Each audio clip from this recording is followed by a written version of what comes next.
पहला अंग्रेज जब भारत में कदम रखा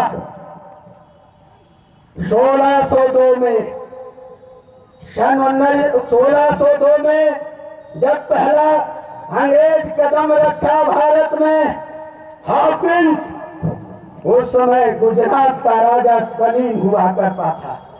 उस सलीम के राज्य में एक अंग्रेज आता है, चप्पू चला के आता है। उस समय पानी का जहाज भी नहीं था मित्रों।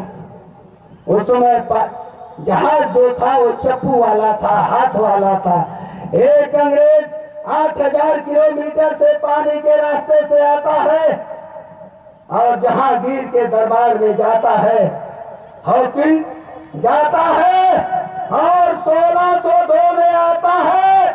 1608 में मात्र 6 साल में गुजरात में मछलीपट्टनम समुद्र किनारे पड़ता है। वहां पे अपनी कंपनी की स्थापना करता है। करते करते पूरे हिंदुस्तान पे कब्जा करता है और उसके बाद 1782 अंतिम शासक था इस देश का। सलाम करता हूं देश के सपूत को, हैदर अली साहब। पढ़ लीजिए इतिहास के पन्नों को, वह मेरा बनाया हुआ नहीं है, विद्वानों का लिखा हुआ इतिहास है। इतिहास सत्य घटना पे आधारित है। 1782 में हैदर अली साहब को अंग्रेज मार देते हैं। उसके बाद उनका बेटा भी उसी तरह से बहादुर 4 बार अंग्रेजी फौज को हराने का काम किया। और 1799 में जब टीपू सुल्तान साहब को अंग्रेज मारते हैं तब हिंदुस्तान पे पूरा कब्जा हो जाता है।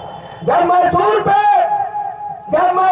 अंग्रेज कब्जा करते हैं, पूरे हिंदुस्तान पे कब्जा हो जाता है।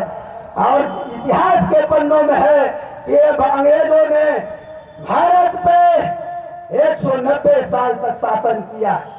उसी मैसूर का शासन पे कब्जा करने के बाद 190 साल तक होता है। साथियों, कहना चाहता हूं आप लोगों से, सारा देश अंग्रेजों की चाटपाटा कर रहा था,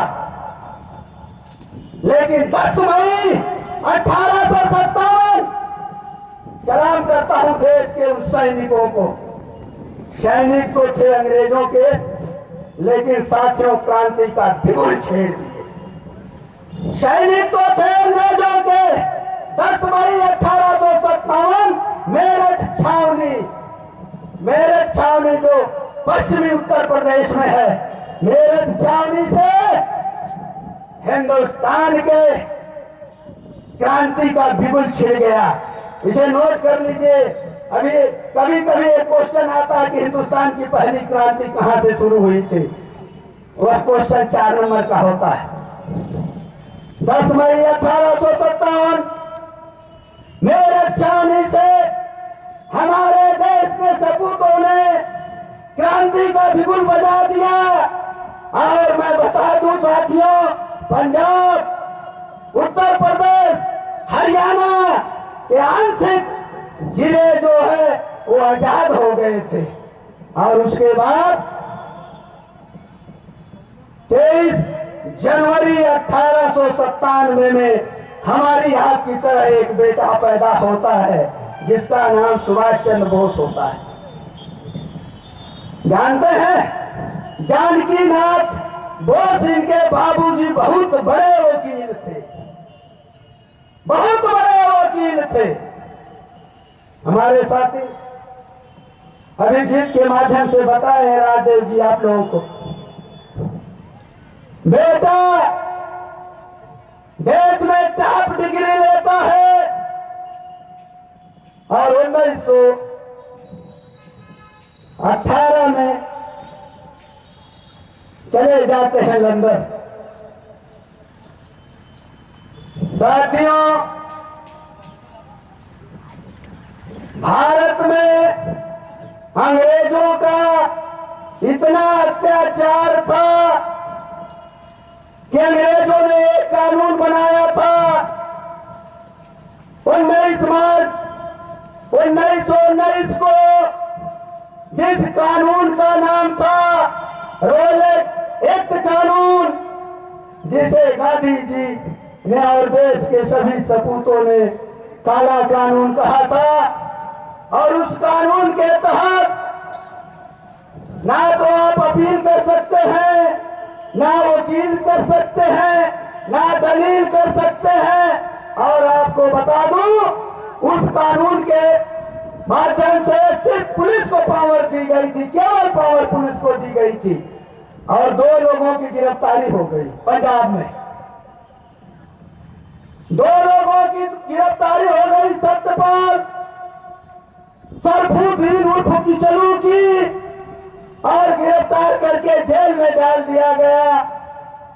और आज भी हमारे संविधान के अनुच्छेद 19 में लिखा है कि मैं बिना हथियार के, बिना कोई देश की क्षति किए, बिना कोई नुकसान किए, बिना कोई झगड़ा किए, मैं हम सभी लोग जैसे आज इकट्ठे हैं इसी तरह से इकट्ठा होकर के सरकार की नीतियों के खिलाफ अपनी बात रख सकते हैं। बड़ी दुखद घटना घटी। सुभाष बाबू लंदन में पढ़ रहे थे। भारत में घटना अंग्रेजों ने घटा दिया और बड़ी जबरदस्त घटना थी। आजादी में सबसे जबरदस्त वो घटना थी जिसमें हमारे भाई बहन हजारों लोग मारे गए। साथियों, 13 अप्रैल 1919 की घटना है। जलियांवाले बाग में सत्यपाल किचलू जी को अनारस पुलिस ने गिरफ्तार कर लिया था। और उन्हीं के बात कहने के लिए जलियांवाले बाग में, जो आज अमृतसर में है, मैं निवेदन करना चाहूंगा आप लोगों से कि आप लोग एक बार उन देश के सपूतों को सलाम करने जरूर जाएंगे, देखने जाएंगे, तब पता चलेगा कि देश कैसे आजाद हुआ है। सारे हमारे साथी निहत्थे अपनी बात कहने के लिए मां बहन इकट्ठा हुई थी।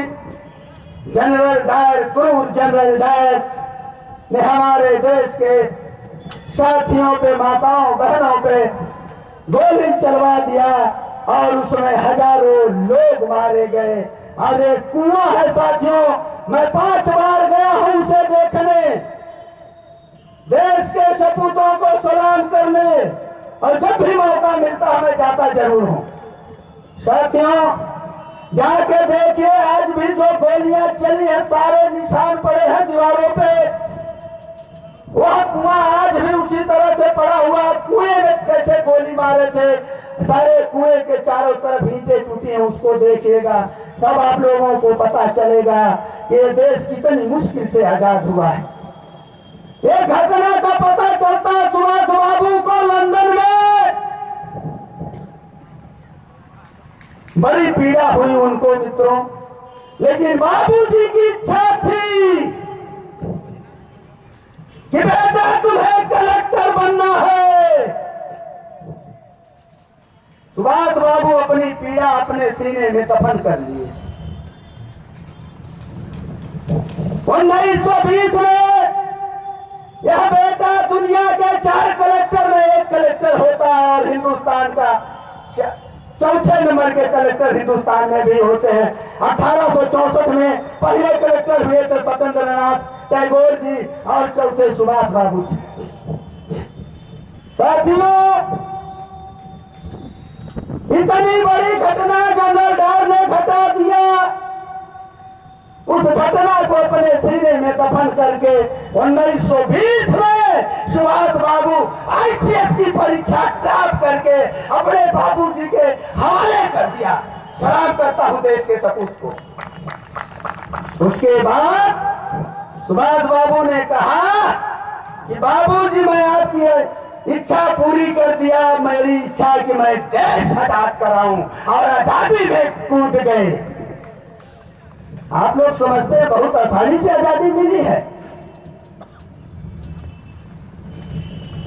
साथियों, सुभाष बाबू क्रांतिकारी साथियों के साथ हो गए और सुभाष बाबू देश के बड़े क्रांतिकारियों के साथ हो गए। जानते हैं नेताजी का खिताब सुभाष बाबू को किसने दिया था? नेताजी का खिताब सुभाष बाबू को हिटलर ने दिया था और महात्मा गांधी को राष्ट्रपिता का खिताब सुभाष बाबू ने दिया था। इसलिए साथियों कहना चाहता हूं, बड़े दुख की घटना घट गई। 18 अगस्त 1945 को मेरी तरह आपकी तरह यह भी बेटा पैदा हुआ था अपने माँ बाप की गोद में और दुनिया के बड़े डिग्री में डिग्री लेकर आए और वो डिग्री छोड़ करके आजाद देश को आजाद करवाने के लिए कूद गए कि मेरे बाबूजी के पास पैसा था, मुझे लंदन भेजकर डिग्री दिलवा दिए, लेकिन हमारे देश के लोगों के पास खाने के लिए नहीं है, कहां से डिग्री दिलवाएंगे? इसलिए वो क्रांति के बिगुल लेकर कूद गए। 18 अगस्त को सुभाष बाबू ताइवान से जापान जा रहे थे। मित्रों, जिस प्लेन में बैठे थे सुभाष बाबू, वो प्लेन क्रैश हो